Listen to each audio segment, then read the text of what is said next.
Bueno, pues buenos días, buenas tardes. Me alegro mucho de veros por aquí y de verme acompañado por este hombre que es Paco Costa, que ahora os hablaré un poco de quién es él. ¿Sí? Vale. Pero antes de darle la palabra a Paco,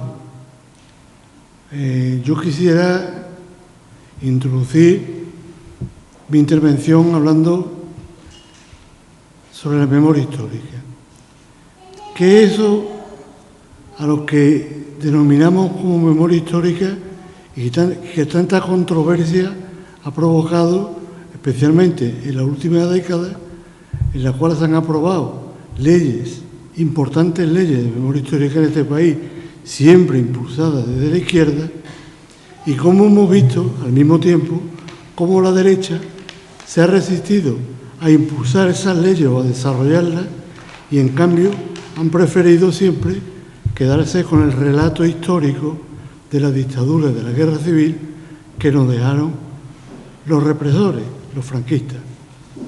La derecha se resiste a abandonar ese relato, por supuesto, se niega a poner en marcha esas leyes que la izquierda dice, a través de las cuales dice hay que contar el relato completo de lo que ocurrió durante la dictadura. Porque esa historia incompleta, si de algo carece, es de la versión de las víctimas que sufrieron el franquismo.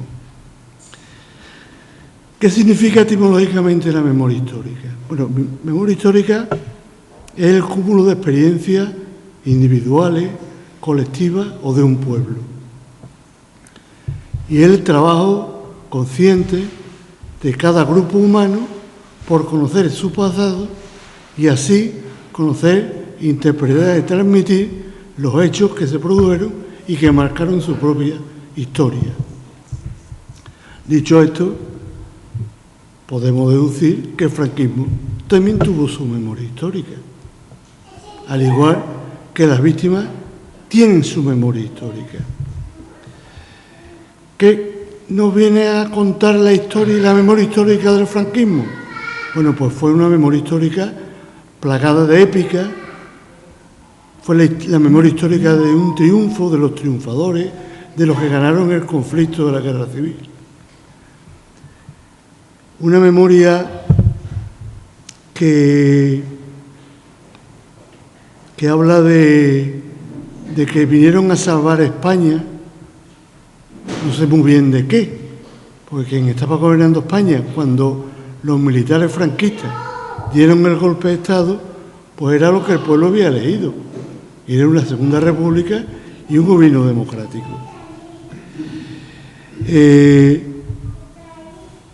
Habla del triunfo en una guerra, en un conflicto civil, que fue impulsado precisamente por un grupo de militares de ultraderecha, traidores de su propio ejército y de su propio país, que crean un conflicto después de un golpe de Estado fallido, un conflicto al que acudieron apoyados por los ejércitos fascistas de Italia, de la Italia de Mussolini o del ejército nazi de la Alemania de Hitler. Esos fueron los compañeros de viaje de los golpistas franquistas en aquella guerra civil. Sin embargo, esos que tanto daño provocaron en el pueblo español, pues han sido elevados a la categoría de héroes nacionales y de salvadores de la patria, para ese relato franquista. Así hemos conocido muchas calles, muchos nombres de pueblos incluso, con nombres asociados a personajes que vivieron o que protagonizaron aquel golpe de Estado. Sin ir más lejos, miremos hace pocas semanas cómo se sacaba de la propia Macarena, Basílica de Macarena, el cuerpo de uno de los mayores genocidas y que más muerte acumuló, como fue Queipo de Llano, ¿no? Pero hay otra memoria histórica, y es la que siempre se nos ha ocultado, la que siempre ha sido silenciada, la memoria histórica de las víctimas del franquismo. Una memoria histórica oculta y silenciada y que estuvo repleta de represión física, sufrieron represión económica, sufrieron la eliminación directa o indirecta, porque fueron considerados como enemigos ideológicos.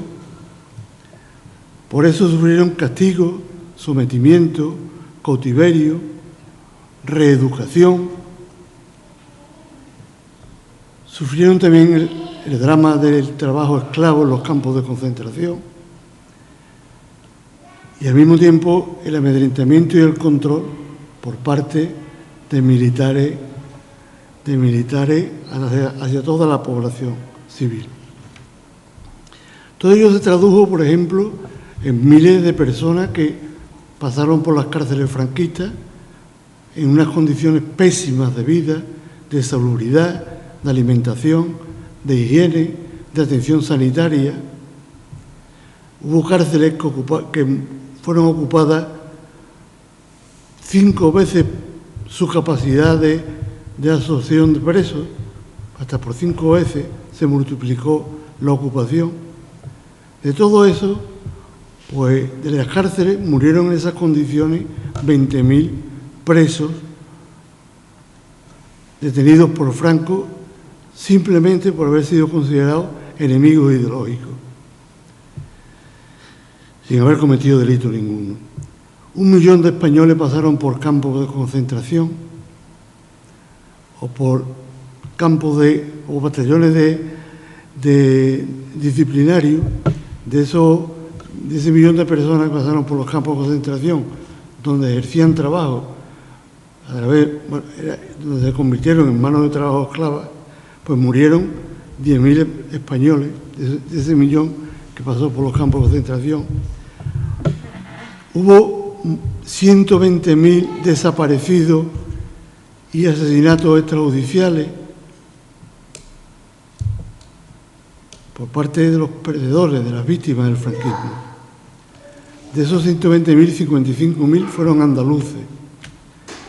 En España se contabilizaron 2.400 fosas comunes, 702 de ellas en Andalucía. Hubo 60.000 bebés robados. Hubo 80.000 exiliados fuera de España por ser antifranquistas o por ser simplemente libre, que quería recuperar aquella libertad y la democracia que fue arrebatada precisamente por aquellos militares golpistas del franquismo.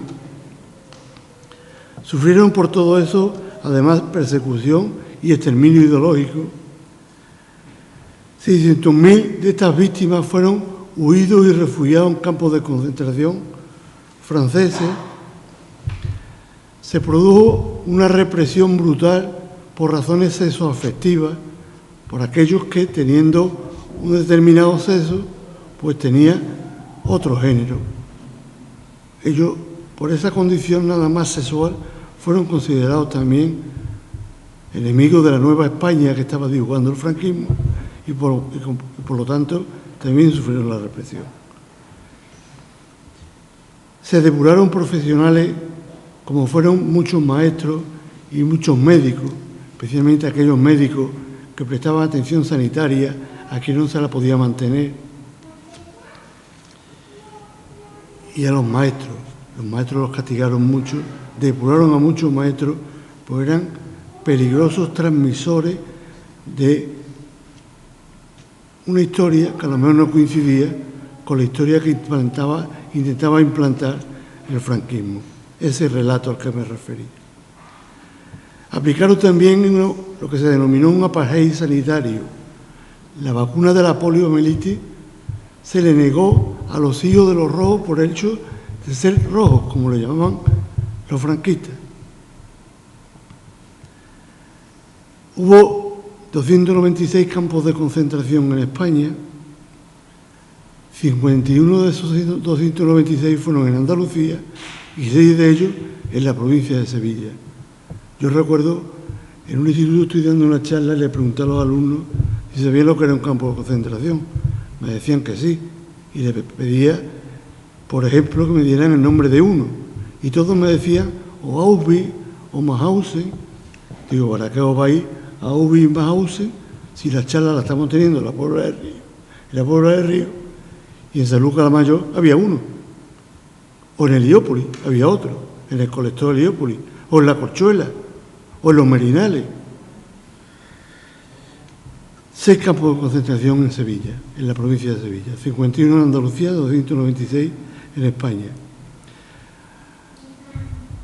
Cuando entraron las tropas militares golpistas en los pueblos, se incautaban de los bienes de aquellas personas que de entrada eran consideradas enemigos ideológicos y les quemaban todas las propiedades que tuvieran en casa. Y no solamente eso fue al principio del golpe de Estado. Posteriormente, cuando se aprueba la Ley de Responsabilidad Política, se le hace pagar una multa y le hacen pagar una sanción a muchas víctimas que ya habían sido asesinadas en las paredes del muro de un cementerio. Y aún así le aplican la Ley de Responsabilidad Política y le quitan todas sus propiedades. Mi bisabuelo, por ejemplo, es asesinado y 11 años después le aplican la Ley de Responsabilidad Política y le quitan todas las propiedades a su familia.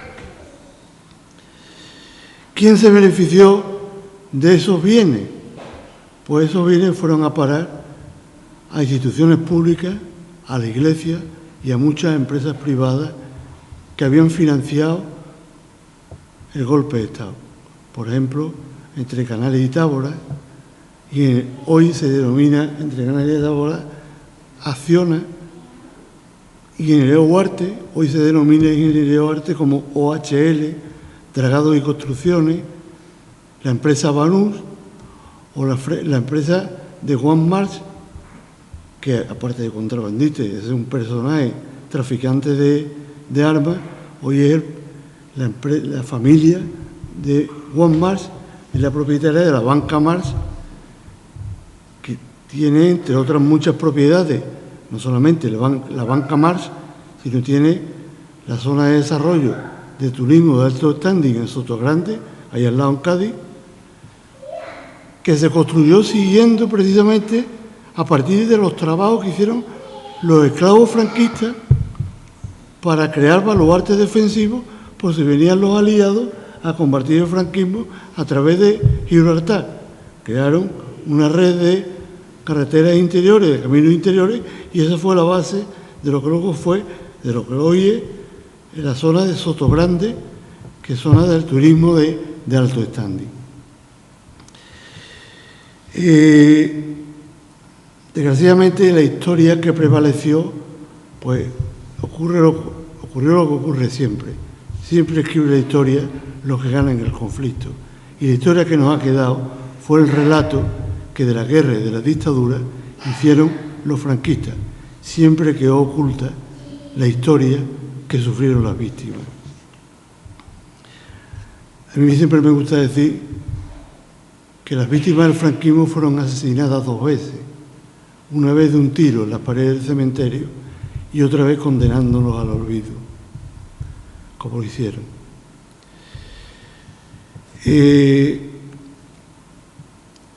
La izquierda de este país, empeñado en que se conozca qué fue lo que ocurrió y empeñado en que se haga justicia por lo que ocurrió y empeñado en que no vuelva a repetirse, como decía el alcalde antes, lo que ya ocurrió una vez, pues recientemente aprobó una nueva ley de memoria histórica que fue la ley 20 de 19 de octubre de 2022, se aprobó en el mes de octubre, hace apenas unos meses del año pasado, en el mes de octubre, y esta ley sigue los preceptos de derecho internacional de protección de los derechos humanos, pero además sigue los principios de verdad, justicia, reparación y garantía de no repetición.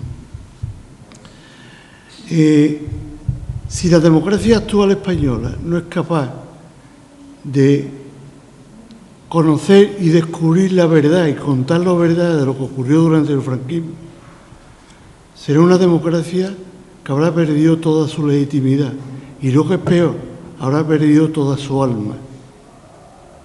Porque, como decía Abraham Lincoln, no podemos huir de nuestro pasado ni de nuestra historia.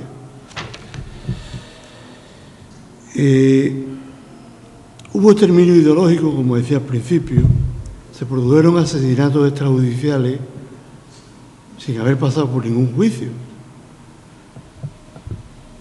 a través de la firma de bandos de guerra, a través del cual pues llegaban a tu casa, se firmaba el comandante de puesto, un bando de guerra, te mataba y adiós muy buena, ¿no? Se produjo una justicia a la inversa, es decir, cómo le aplican a los que defendían la legitimidad, a los que defendían la democracia, las libertades, la Segunda República, que era lo que había elegido el pueblo, cómo fueron juzgados como causantes y como traidores del país, precisamente por aquellos que habían traicionado al país. ¿Quiénes fueron los que traicionaron al país? Los militares sublevados que dieron el golpe de Estado, que fueron los militares franquistas. Entonces se produjo una justicia a la inversa. El causante juzgó a la víctima. Esto se hizo a través de muchos consejos de guerra. La causa que se denominó como querella argentina, causa 4591/2010, que se instruye en el juzgado número 1 de los criminales correccionales de Buenos Aires, y el informe del relator especial de protección de los grupos de trabajo de desapariciones forzadas de la ONU, ambos estamentos ven claros indicios de crímenes contra la humanidad, aquellas actuaciones que se produjeron durante el franquismo. Ya no lo dice la izquierda española, lo dice la justicia internacional y al mismo tiempo lo dice también la propia Organización Nacional, la Organización de Naciones Unidas. Reparación es poner a cada cual en el lugar que le corresponde. Y a la víctima, la que fue víctima, hay que tratarla como una víctima de lo que fueron los crímenes fascistas que sufrieron. La reparación individual de estas personas traerán a su vez consigo la construcción de nuestra memoria colectiva como país. Hablaba el alcalde antes, yo también repetía lo del deber de memoria, lo de el pueblo que no conoce su pasado está condenado a volverlo a repetir. A eso lo denominó el filósofo Reyes Mate como el deber de memoria. El deber de memoria es el derecho y el deber que todos tenemos de conocer nuestro pasado para poderlo transmitir y poderlo contar. ¿Pero con qué intención? Pues con dos intenciones. Con una, de que no se vuelvan a ocurrir los mismos errores que se cometieron en un pasado. Y segundo, por homenaje y por pagar la deuda que tenemos todavía con aquellos que dieron su vida por defender la libertad y la democracia. Y lo digo hoy día, que estamos viendo como la ultraderecha nuevamente vuelve a aparecer en las instituciones. Estamos viendo como un Partido Popular cada vez está más escorado hacia la ultraderecha y cómo la ultraderecha en sí mismo, a través de Vox, aparece en el Congreso de los Diputados o en el Parlamento andaluz, por mencionar algunos ejemplos. Por lo tanto, hablar de memoria histórica, en definitiva, no es hablar de pasado, no es abrir viejas heridas, como a algún interesado le gusta decir.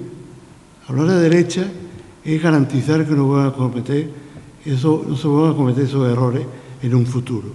Es decir, no estamos hablando de pasado, estamos hablando de futuro. Tenemos que dar pie a una generación que esté libre, que apueste por la democracia, que apueste por las libertades y que se aparte de esas ideas totalitarias que hicieron sufrir mucho a nuestro país. Hecha esta pequeña introducción, quiero dar paso a la persona que hoy nos acompaña, que es una persona que como sindicalista, cofundador de comisiones obreras, por todo eso fue represaliado, sufrió encarcelaciones, sufrió ya en los últimos años del franquismo, sufrió años de cárcel, sufrió despido en su trabajo. Era considerado un enemigo ideológico del franquismo. Estaba defendiendo los intereses de los trabajadores. Mira qué enemigo tan peligroso.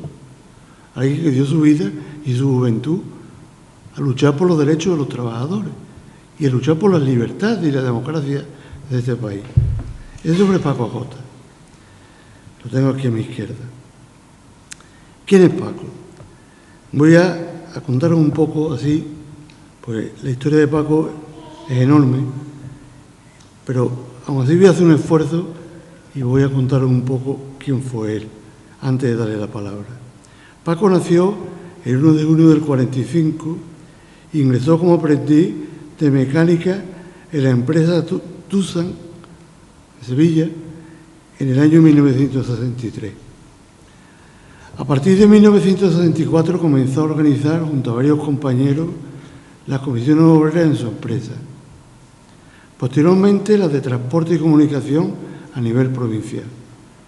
A los 21 años, y como trabajador de talleres de su empresa, es elegido enlace sindical, jurado de empresa y vocal provincial del Sindicato de Transporte y Comunicaciones del Sindicato Vertical de Sevilla en las elecciones sindicales del año 1966.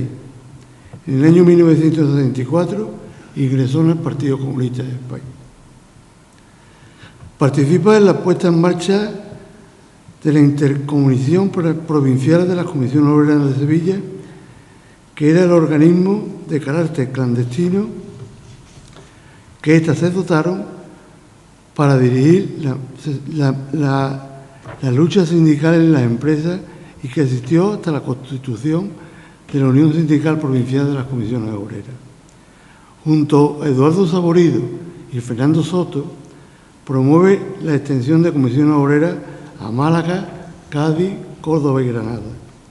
En junio del 67 asistirá a la primera reunión general de comisiones obreras de España, celebrada en Madrid en la clandestinidad y representando a la delegación andaluza.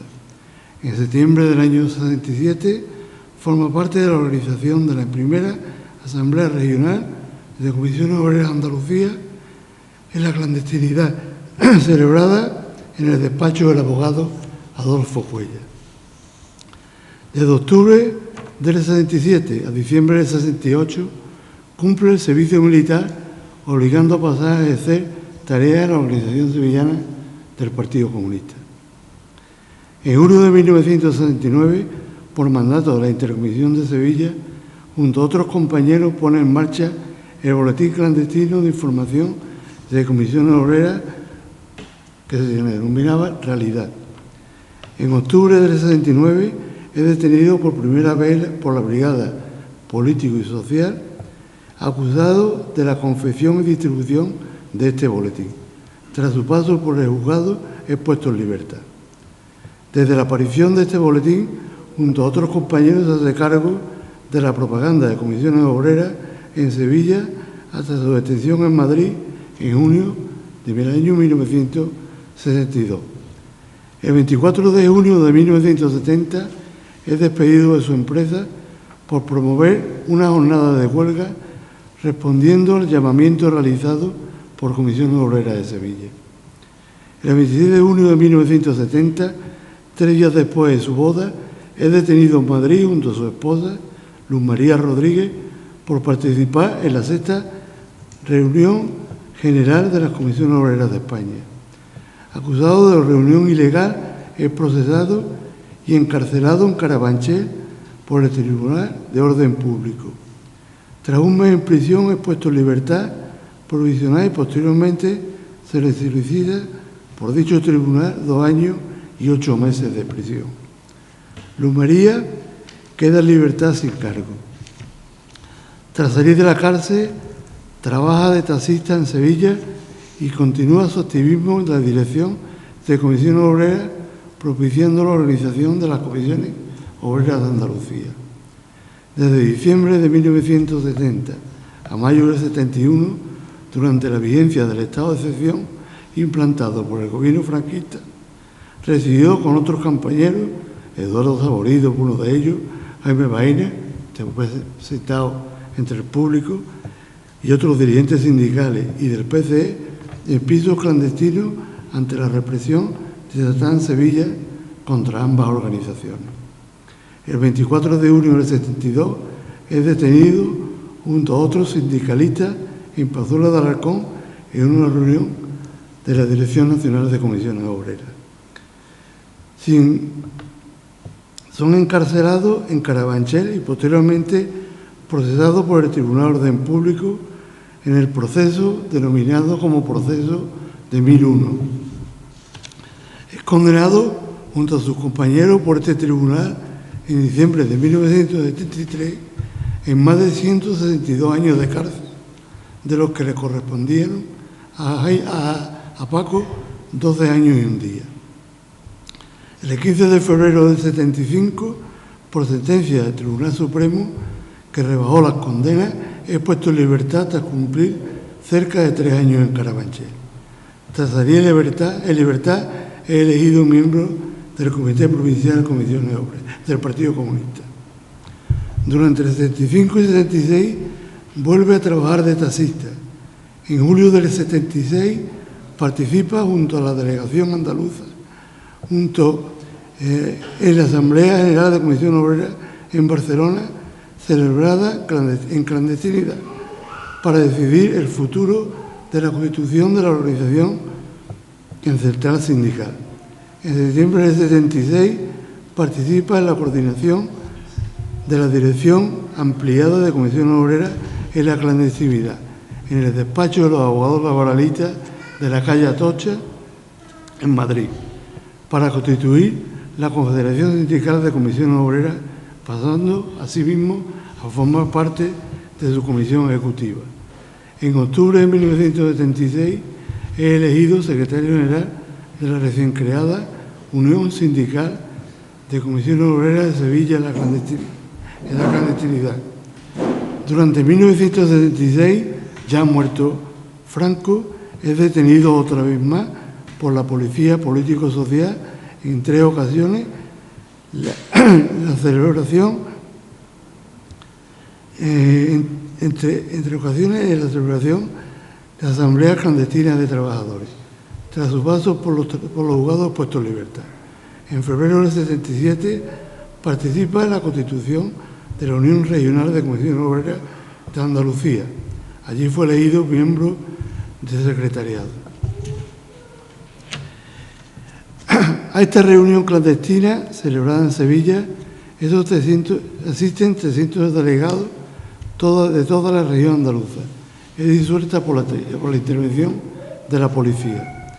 El 15 de junio del 77 forma parte de la candidatura provincial del Partido Comunista de España en las primeras elecciones de la democracia. En septiembre del 67 pasa a residir en Madrid para ocupar la Secretaría de Información y Publicaciones de la Comisión Ejecutiva Confederal. Participa en la extensión y organización de comisiones obreras en Canarias, Ceuta, Melilla y Extremadura. Forma parte del equipo organizativo que llevará a cabo la celebración en junio del 78 del primer Congreso Confederal de Comisiones Obreras, formando parte luego de la nueva Comisión Ejecutiva elegida. Acude como delegado a la celebración del primer Congreso Nacional del Partido Comunista en 1979, donde es elegido miembro del Comité Central. Es elegido en 1979 miembro del Comité Regional del Partido Comunista de Andalucía. En 1978 es readmitido en Tusa la ley de amnistía laboral, gracias a la ley de amnistía laboral impulsada por las Cortes Constituyentes. Pasa a la situación de excedencia para seguir dedicándose al activismo sindical de comisiones obreras. En el 79 es nombrado secretario de Organización de Comisiones Obreras de Andalucía y en el 80 ocupa la Secretaría de Organización del Partido Comunista de Andalucía. En el 81, tras la dimisión del secretario general del Partido Comunista de Andalucía, Fernando Soto, solicita la readmisión en Tusa, volviendo a su actividad sindical en su empresa. He elegido en varias ocasiones miembro del Comité de Empresa y secretario de la sección sindical de Comisiones Obreras en la empresa hasta el año 1992. Desde 1982 al 87 formó parte de la Comisión Ejecutiva de Comisiones Obreras de Andalucía. En 1995, el Consejo de Ministros le concede la Medalla de Oro al Mérito al Trabajo, junto al resto de sindicalistas condenados en el proceso 1001. En 1998 le es concedida la Medalla de Andalucía del Gobierno de la Junta Eduardo Saborido a Fernando Soto y a Paco Acosta.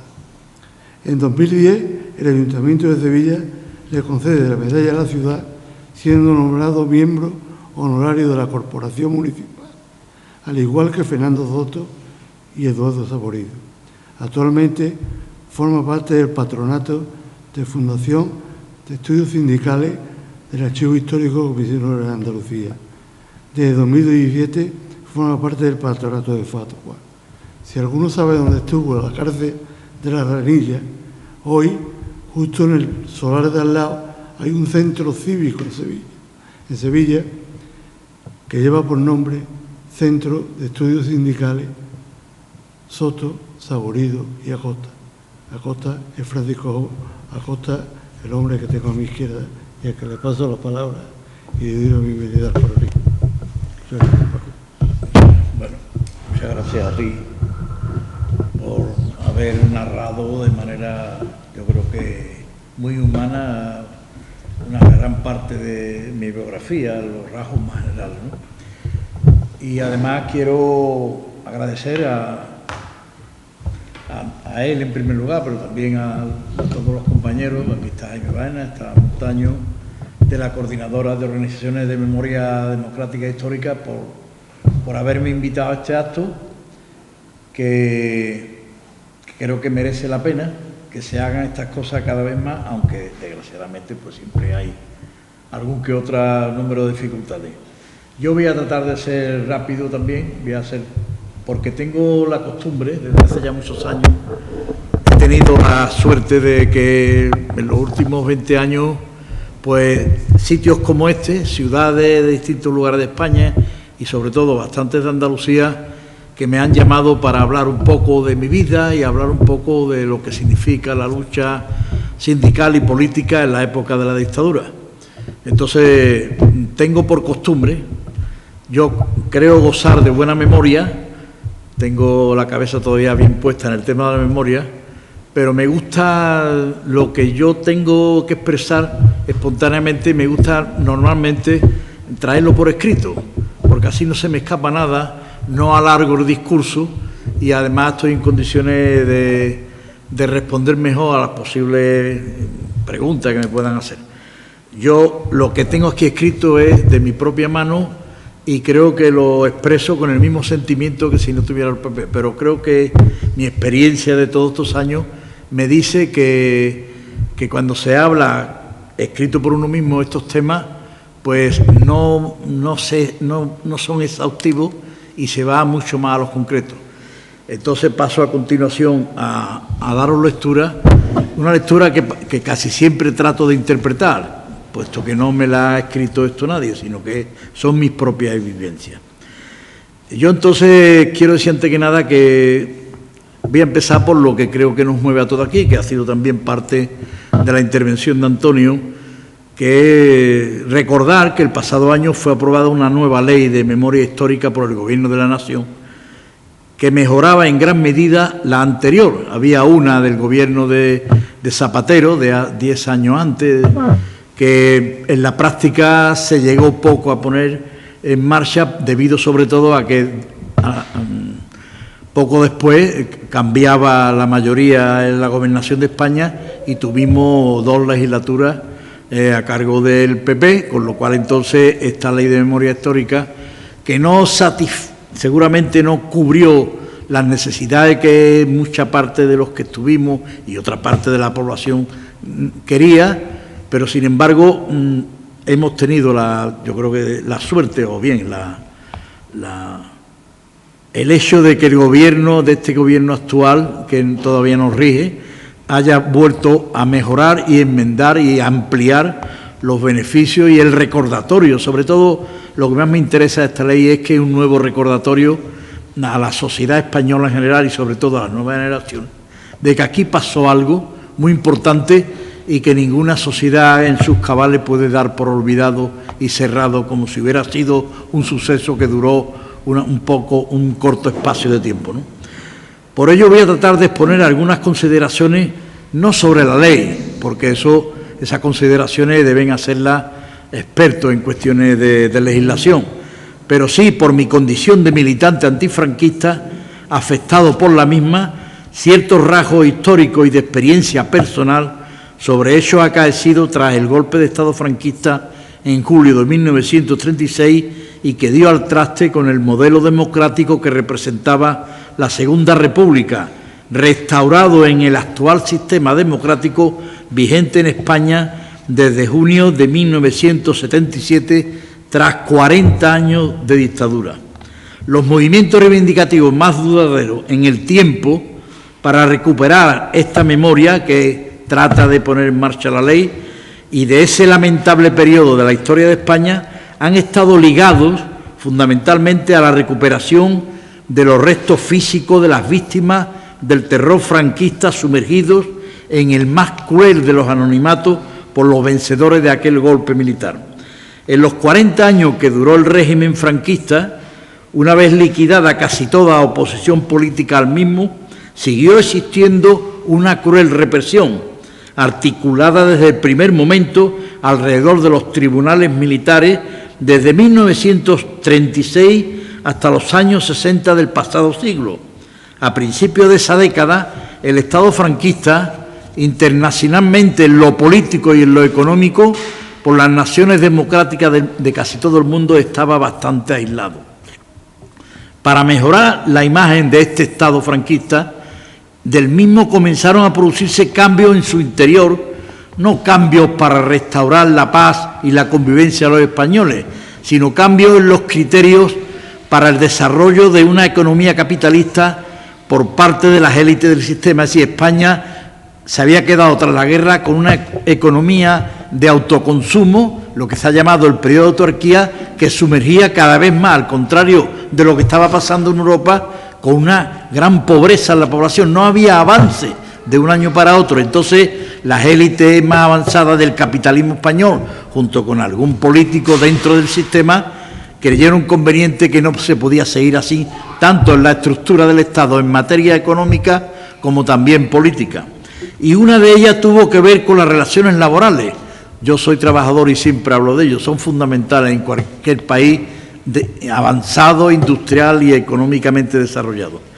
Entonces, una de ellas fue que las relaciones laborales entre empresarios y trabajadores, que hasta los años 60 apenas existía, el Estado reglamentaba desde Madrid, desde el Boletín Oficial del Estado, reglamentaba todas las relaciones laborales para todo tipo de empresas, a través de una cosa que seguramente algunos no conocéis, que eran las ordenanzas laborales. Ahí se fijaban salarios, condiciones de trabajo, jornadas extraordinarias, todo eso. Entonces eso termina a través de una ley que en aquella época además cualquier conflicto laboral, que los hubo y bastantes, en bastantes ocasiones, era considerado como delito contra la seguridad del Estado. Una cosa que en Europa estaba ya olvidada hacía muchos años. Aquí era delito hacer huelga, era delito manifestarse por una subida salarial o manifestarse porque en un barrio había habido una catástrofe, y sometido a las directrices, toda esa conflictividad laboral, en la mayoría de los casos, era sometida a las directrices del régimen, a los aparatos represivos, Guardia Civil, Policía Política o tribunales militares. Hasta los años 60, una huelga, de hecho sucedió así con bastantes trabajadores, eran sometidos a los tribunales militares. Pero claro, esa imagen, si el régimen quería abrirse y empezar a tener una economía más desarrollada, tenía que quitarla de en medio. Entonces hace un cambio fundamental. A partir del año 1958 se promulga la Ley de Convenios Colectivos para encauzar de manera más eficaz para trabajadores y empresarios las diferencias de sus intereses. Era algo que se pretendía que se acercara a lo que sucedía en Europa hacía ya muchísimos años. Esta ley nos dio a nosotros una pequeña ventaja, dio a los trabajadores nuevas posibilidades reivindicativas y organizativas para mejorar sus condiciones laborales en primer lugar, que era lo que realmente tenían que hacerse desde la disidencia del régimen, ¿no? El objetivo del Estado franquista de dar la sensación de que en España se iba a un sistema político menos militarizado y menos ostensiblemente represivo, dio lugar a que en el año 1963 se crease el Tribunal de Orden Público, algo que también está un poco olvidado, que aparecía como para garantizar la legalidad vigente sin el control del estamento militar. Esa España de los tribunales militares, de los juicios sumarísimos, se dio por concluida de manera oficial, aunque en la práctica los tribunales militares siguieron existiendo. El objetivo del Estado franquista era dar la sensación de que en España se abandonara un sistema político bastante militarizado y menos ostensiblemente represivo, para dar lugar a que en este año se crease el Tribunal de Orden Público encajado en el aparato del Ministerio de Justicia, para dar una sensación ante la sociedad española y ante el exterior de que en España se entraba en una normalidad medianamente civilizada, ¿no? Los tribunales militares quedaron en activo solo para encauzar delitos políticos que se hubieran producido por uso de armas o artefactos explosivos. El Tribunal de Orden Público no fue en ninguna medida benevolente con quienes intentaban ejercer derechos democráticos, que esos seguían siendo prohibidos, que en los países de nuestro entorno europeo estaban vigentes desde hacía muchos años, claro está. Eso sí, este tribunal quedaba encuadrado en esa estructura del Ministerio de Justicia. Si durante los años 40 y 50 del pasado siglo fueron miles los condenados por los tribunales militares, lo ha dicho también Antonio, el nuevo Tribunal de Orden Público no le iba a ir a la saga en cuanto a una feroz actuación represiva, teniendo en cuenta además que nos habíamos alejado de la guerra civil 20 años, pero la actuación feroz y represiva continuó como en los años posteriores al triunfo de ellos en la guerra civil.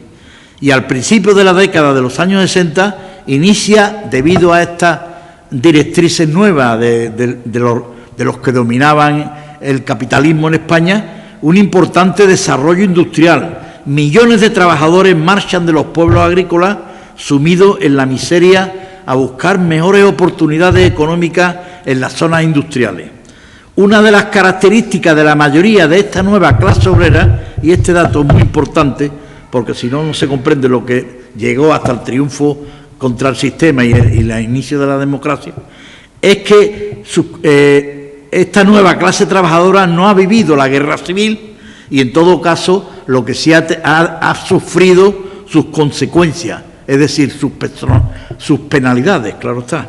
Mientras los tribunales militares condenaron en su mayor parte, hasta los años 60, a personas ligadas en lo político y en lo organizativo a los partidos republicanos, en el nuevo Tribunal de Orden Público, desde 1964, año real de su entrada en funcionamiento, la mayoría de sus condenas hasta el año 1976 recayeron en personas que por su edad y condición representaban una nueva forma de enfrentamiento al régimen franquista. A mi entender, lo que llega a sectores de la ciudadanía a través de los medios de comunicación, me estoy refiriendo a estos tiempos de tratar de publicitar lo que pasó en España, cuando se habla de memoria histórica, son las secuelas de los asesinatos producidos tras el golpe de Estado y la brutal represión política y militar de los años posteriores a la guerra civil. Pero a partir de los años 60 aparecen nuevas formas de resistencia y lucha antifranquista por destacamentos importantes de la clase obrera, encabezados por el movimiento sindical de comisiones obreras, combinando las mínimas posibilidades legales, el terror seguía siendo el mismo, que ofrecían la estructura de aquel régimen con unas formas de organización clandestina en las zonas industriales de España, haciendo huelgas y manifestaciones en la calle. Eso para el régimen fue una de sus primeras armas contra ellos. Ellos no querían que en la calle pasara nada, pero las comisiones obreras fueron de las primeras organizaciones que llevaron a la gente a la calle y, como diré más adelante, empezó a poner ya algunas trabas al mantenimiento del régimen franquista. Y consiguieron estas movilizaciones.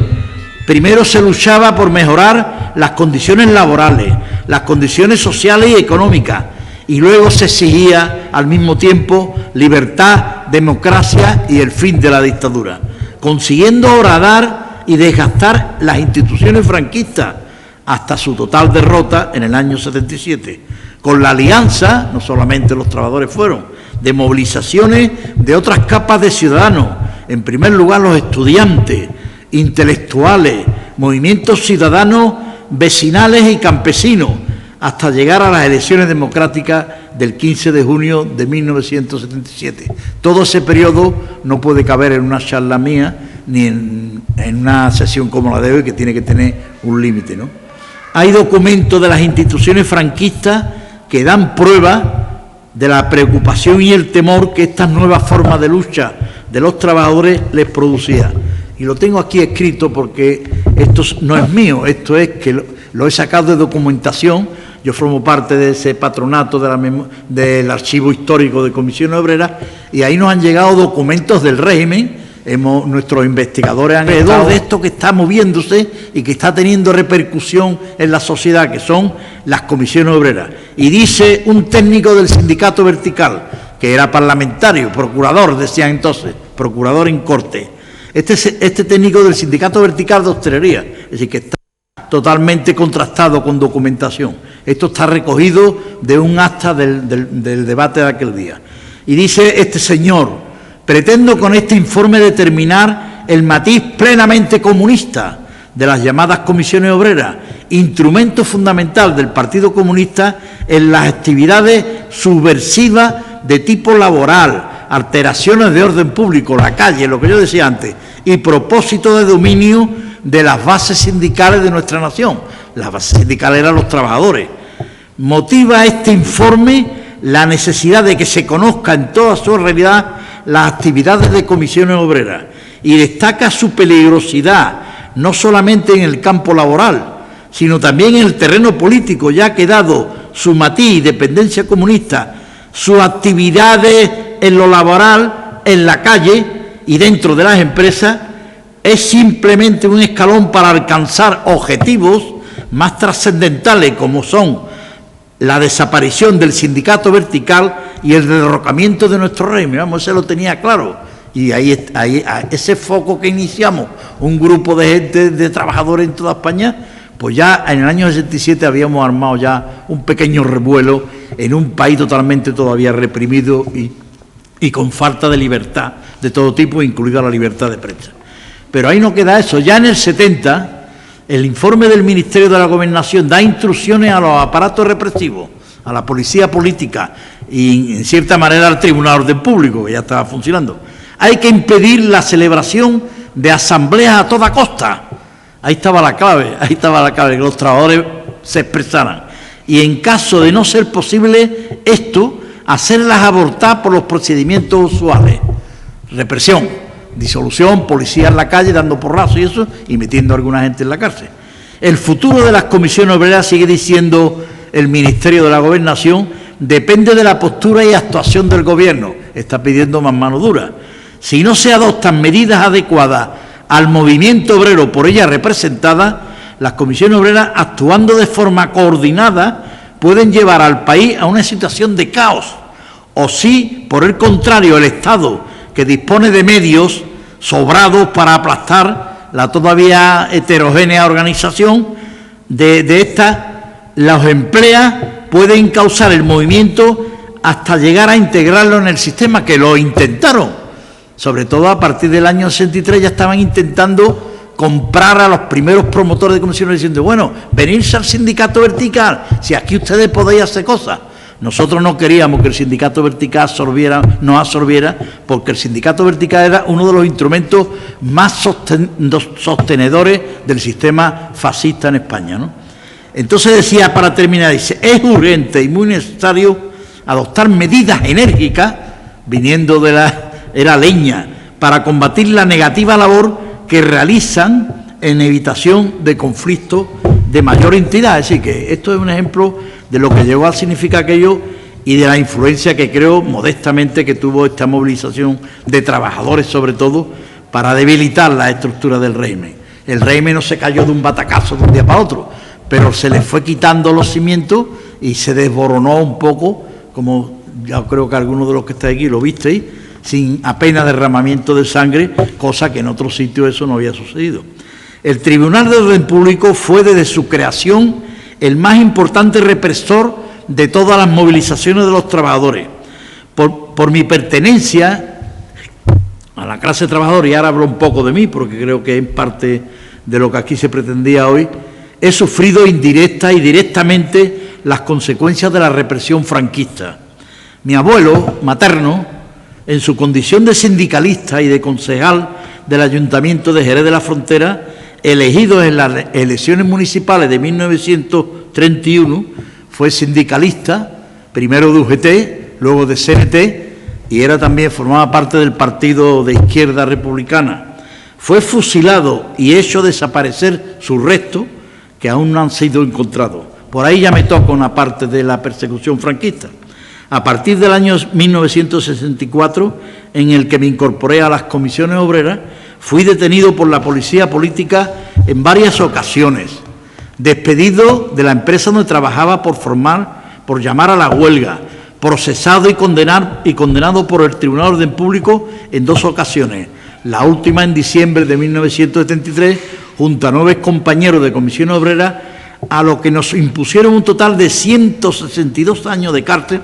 Éramos el mayor enemigo del régimen en aquellos momentos. De los que a mí me correspondieron 12 años y un día, por celebrar una reunión ilegal, fijaos el delito que era, en un convento de la provincia de Madrid. Era una reunión de 10 personas que no hicimos ninguna. Sin embargo, como venían detrás de nosotros, eso sería otra conferencia, que yo la he explicado también. En algunos sitios me han llamado para que explique ese suceso de que a 10 sindicalistas, que tuvo una repercusión en todos los países democráticos del mundo, en aquellos momentos se le podían pedir y luego condenaron a 162 años de cárcel un 20 de diciembre del año 1973, además coincidiendo con el atentado terrorista contra el presidente del gobierno. España aquel día estuvo a punto de que se produjera un nuevo golpe de Estado y nuestras vidas estuvieron muy cerca de ser cercenadas, porque hubo un ambiente de echarnos nosotros un poco a los que estábamos allí encerrados. El día del juicio, la ETA cogió ese día que España había un gran ambiente para movilizarse a favor de nuestra libertad, para hacer el atentado contra el presidente del gobierno, Carrero Blanco. Y las consecuencias que produjo fue frenar la iniciativa de los trabajadores ese día y al mismo tiempo poner en peligro nuestras vidas, porque los elementos de la extrema derecha del régimen, que no eran como los de ahora, con pistola en mano llegaron a amenazar a nuestros familiares y estuvieron a punto de hacer alguna barbaridad, si no hubiera sido porque dentro del propio régimen hubo alguna gente que paró aquello, porque hubiera sido terrible que a los condenados de Comisión Obrera, que éramos gente pacífica y que no teníamos nada que ver con aquel atentado contra el presidente del gobierno, no hubiera sucedido algo. Entonces, a lo largo de su vida institucional, desde el año 1964 a 1976, yo quiero hablar ahora de este tribunal, el Tribunal de Orden Público impuso un total, tomad nota, ¿no?, aunque está escrito, yo ahora voy a decir dónde está escrito. El Tribunal de Orden Público impuso un total de 11.958 años de cárcel. La guerra estaba muy lejos. Habían pasado más de 30 años y todavía seguían ahí. Es decir, que no nos perdonaban nada, porque este golpe de Estado que se da en el 36 va fundamentalmente dirigido a la clase trabajadora, contra la clase trabajadora, contra sus reivindicaciones.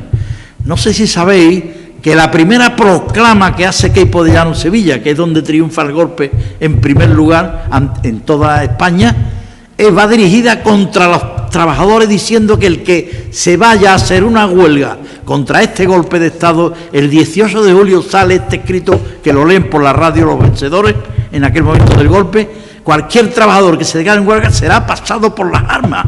Esa palabra, ese escrito está en el archivo, está en los archivos, y ha sido además muy comentado siempre.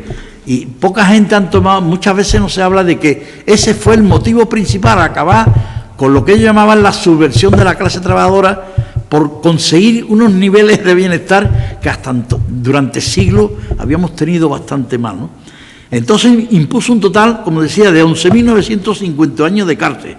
A este tiempo de prisión habría que añadir el consumido y difícil de cuantificar, eso ya había que ir todavía a especializarse más, periodo de la llamada prisión provisional, que era un artilugio que tenía este tribunal. Te ponían en prisión provisional o te quedaba ya para siempre hasta que hubiera un juicio, o te mandaban a la calle, pero esos meses de cárcel no computaban.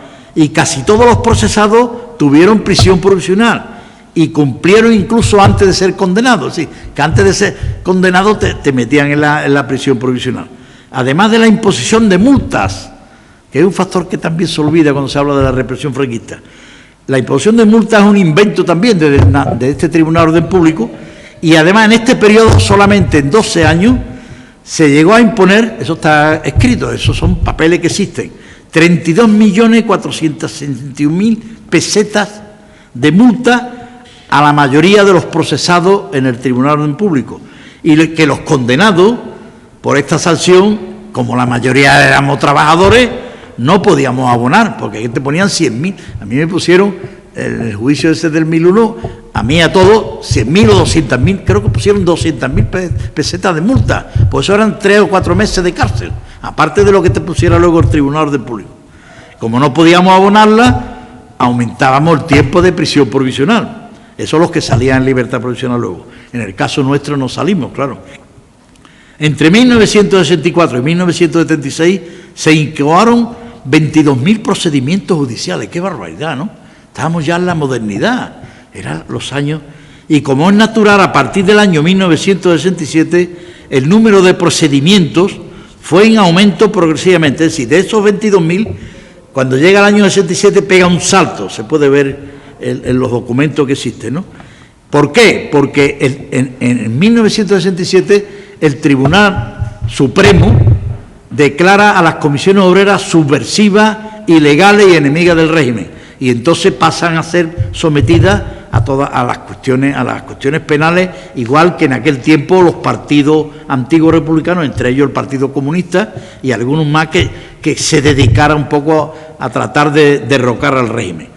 El número de personas procesadas y condenadas, claro, fueron 22.000 procedimientos, pero luego procesados y condenados a veces hacían redades y tenían a 50, pero luego, claro, a los 50 no tenían culpa de todo, entonces cogían siempre a los que estaban más fichados, y de estas 22.000 procedimientos procesaron y condenaron a cerca de 9.000 personas, de las cuales unas 800 eran mujeres, aunque los procedimientos judiciales del TO afectaron directa o indirectamente, el TO es Tribunal de Orden Público, a unas 50.714 personas que quedaron fichadas, que eso en aquella época era muy importante, como personas de mala conducta social en los archivos policiales y judiciales.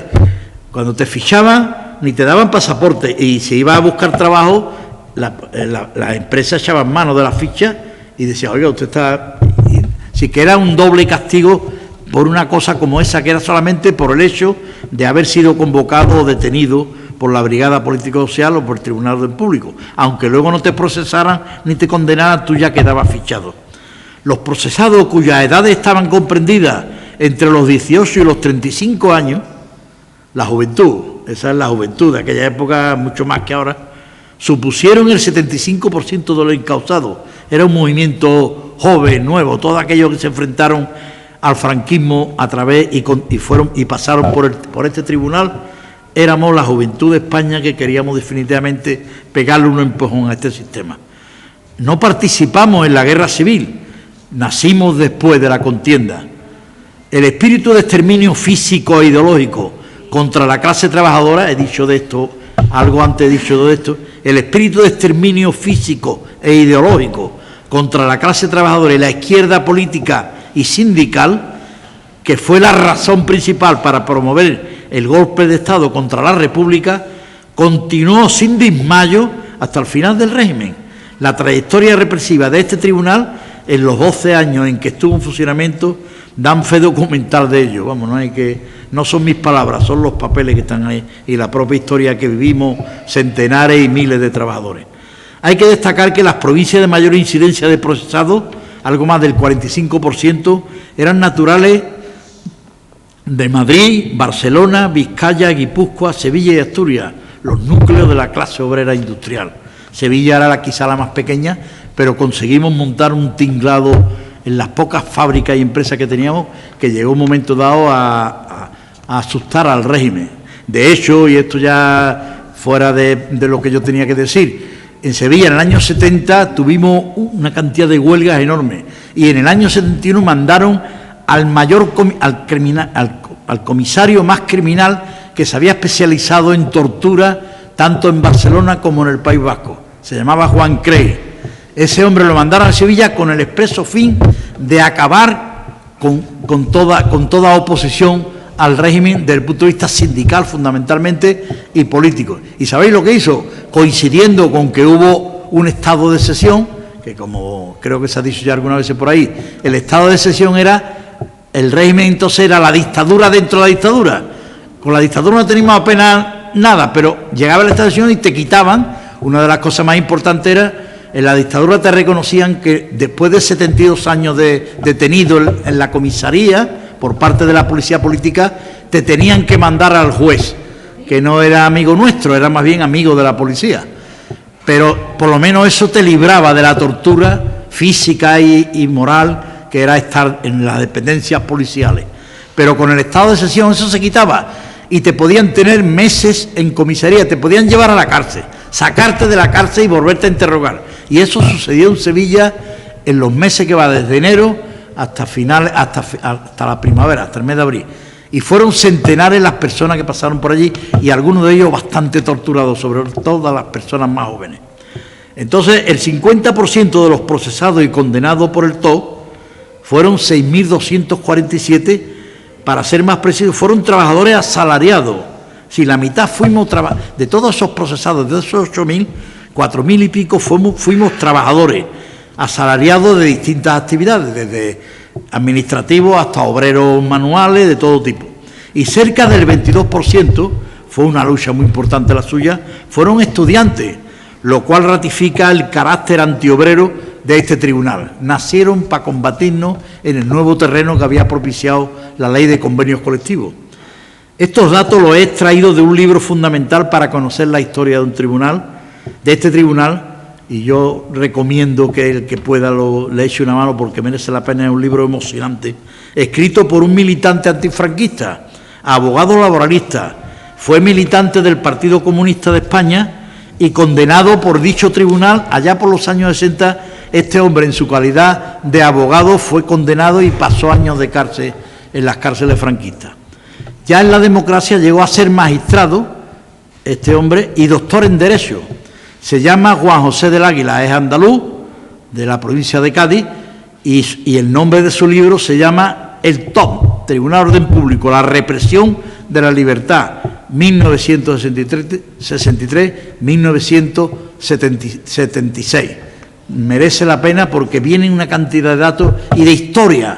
Trae hasta la historia de quiénes fueron los jueces, quiénes fueron los abogados que defendieron a tanto preso político, y por lo tanto es un libro curioso para gente que, como ustedes, Antonio, y los que estáis cerca de todas estas cosas, pues merece la pena hojearlo, porque también esos datos pueden ser transmitidos, lo mismo que yo he hecho, pueden ser transmitidos ante cualquier auditorio.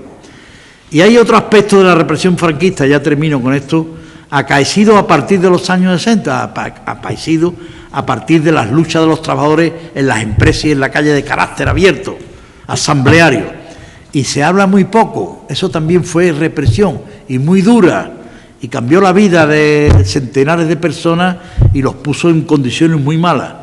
y se habla muy poco. Yo me gustaría que algún experto, lo he dicho en muchos sitios, pero no sale eso. Y eso está escrito, pero al final, claro, es lógico que lo que pasó con las cárceles, con los tribunales militares, se hable más, pero había que algún día acordarse de esto, aunque sea más minoritario.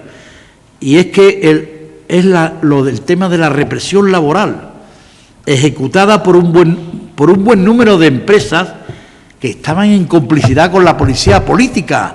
La policía política iba por las empresas donde había organización de Comisión Obrera a tratar de fijonear qué hacían aquellos militantes allí. Es decir, que era complicidad, y cuando la cosa se ponía dura, pues las empresas despedían a centenares de trabajadores. Por lo menos, por mi cálculo, por ejemplo, de Andalucía, por Andalucía más podían haber sido unas 200 o 300 personas, llevándose Sevilla a la mayor parte. Pero en el conjunto de España no llegaría a lo mejor al millar, pero desde luego fuimos muchos los que fuimos perseguidos, encarcelados y quitados de nuestros puestos de trabajo, ganando. Siempre se perdían los juicios entonces en la magistratura del trabajo, no ganábamos ni uno, quedábamos todo el que hubiera tenido cualquier antecedente ligado a la lucha sindical que representaba Comisiones Obreras, era despedido y ya ni se reclamaba ni nada. Pero eso ahí es poco. Otra de las cosas que no se habla casi nunca es que, aparte de esta represión directa laboral contra los trabajadores, que no era no era política desde el punto de vista de la pureza política, aunque fue un número escaso, en las manifestaciones hubo un buen número de trabajadores que fueron tiroteados y varios asesinados en las calles de algunas ciudades de España ya a partir de los años 60, tiroteados en las calles por la llamada entonces policía armada. Sí, la manifestación a veces se paraba a base de porra, pero otras veces, ante la magnitud o el nerviosismo de la fuerza represiva de la policía, se echaba mano de los fusiles. José García Caparrós, de la ciudad de Málaga, en la manifestación por la autonomía del 4 de diciembre, fue tiroteado por un policía armada cuando intentaba colocar una bandera andaluza en una ventana. Así se la gastaba el régimen.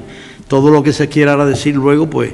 Entonces ya termino, y queriendo hacer una referencia al papel decisivo que jugó la clase trabajadora para el logro del sistema democrático por el que hoy nos regimos. La historia a veces, sobre todo con la parte de la democracia que estuvo más cerca, por razones naturales, ideológicas, fuera a lo que fue el régimen, muchas veces pues se dice, ahora parece que se dice menos, pero se ha dicho durante todos los años, y hay mucha gente joven que no vivieron aquella experiencia, joven me refiero de gente con 40, 50 años, que cree que la democracia vino de la mano del rey, que cambió de opinión, lo había puesto Franco. No, la democracia en gran medida la traímos los trabajadores. Y el año 66, que es el año ya final del régimen, el año en que ya he destituido el último franquista de cierta categoría, como fue Arias Navarro. En el año 76 se hicieron en España más millones de horas de huelga que se ha hecho luego en toda la democracia que tenemos, salvo el día de la huelga general del año 88.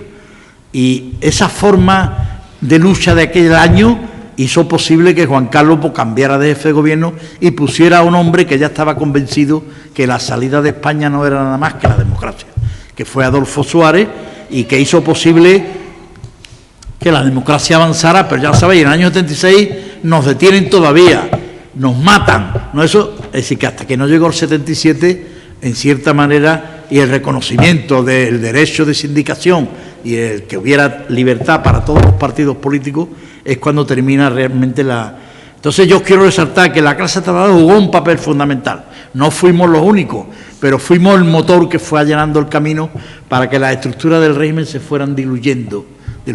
Luego quedaron restos, y a lo mejor todavía quedará un resto, pero lo importante es que conseguimos que en julio del 77 empezara una nueva era en España, que hubiera una amnistía para todos los condenados y en el terreno político y en el terreno laboral. Todos los que fuimos despedidos se nos rehabilitó en nuestro puesto de trabajo, se nos reconoció los tiempos de cotización de nuestro despido, y yo creo que eso lo tenemos que llevar todos los trabajadores que tengan un poquito de conciencia de que hemos sido una fuerza decisiva, la de la clase trabajadora, para que la democracia llegara a España.